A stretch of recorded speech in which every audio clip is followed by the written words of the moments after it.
mon état d'esprit, je suis un peu stressée à vous dire pour essayer le flyboard. Mais je pense que ça va être c'est un concept assez sympa et assez fun qui pourrait être accessible à plusieurs personnes telles que des filles. Donc on va essayer et je vous dirai mes impressions après.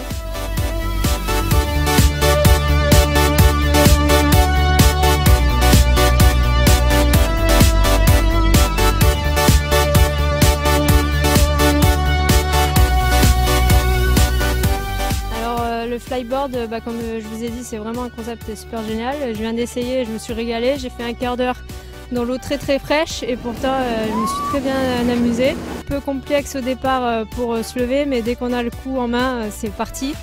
Et c'est super génial, franchement j'adore.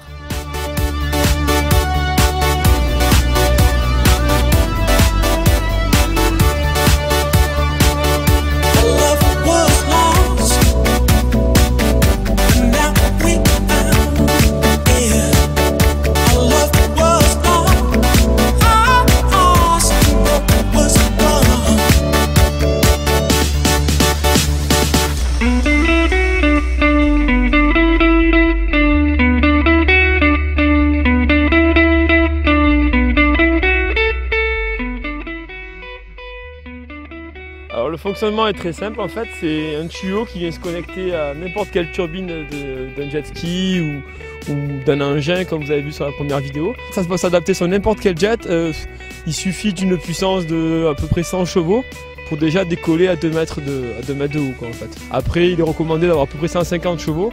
Avec 150 chevaux là vous pouvez atteindre la hauteur maximale du tuyau, c'est-à-dire à peu près 5-6 mètres. Le principe est simple, c'est un tuyau donc on connecte, il y a un système de rotation qui permet en fait de maintenir le tuyau en pendulaire. Il y a un système de rotation ici au niveau du tuyau qui permet que le tuyau ne s'en mêle pas et aussi de pouvoir faire des virages assez facilement. Ensuite vous avez donc là vous pouvez voir les buses principales qui permettent de donner la poussée pour décoller. Et ici vous avez les buses en fait de stabilisation qui viennent se fixer aux mains. Alors en fait, on a 3 versions au niveau du flyboard. On a la première version qui va être en fait dédiée à tout ce qui est location, initiation et pour les personnes qui sont vraiment en apprentissage, où la personne en fait est sur le jet, s'occupe de démarrer et de gérer l'accélérateur. Donc ça c'est vraiment la version la plus simple pour apprendre. Au moins l'utilisateur de la flyboard n'a pas besoin de gérer la puissance délivrée, il ne gère uniquement la hauteur qu'avec l'inclinaison des pieds. Ensuite on a la deuxième version de la flyboard qui là permet en fait de démarrer, d'avoir un coupe-circuit, d'arrêter le jet depuis la flyboard, mais aussi d'accélérer grâce à en fait un potentiomètre qui passe le long du tuyau. Donc en fait l'utilisateur de la flyboard peut être seul et sans personne sur le jet en fait.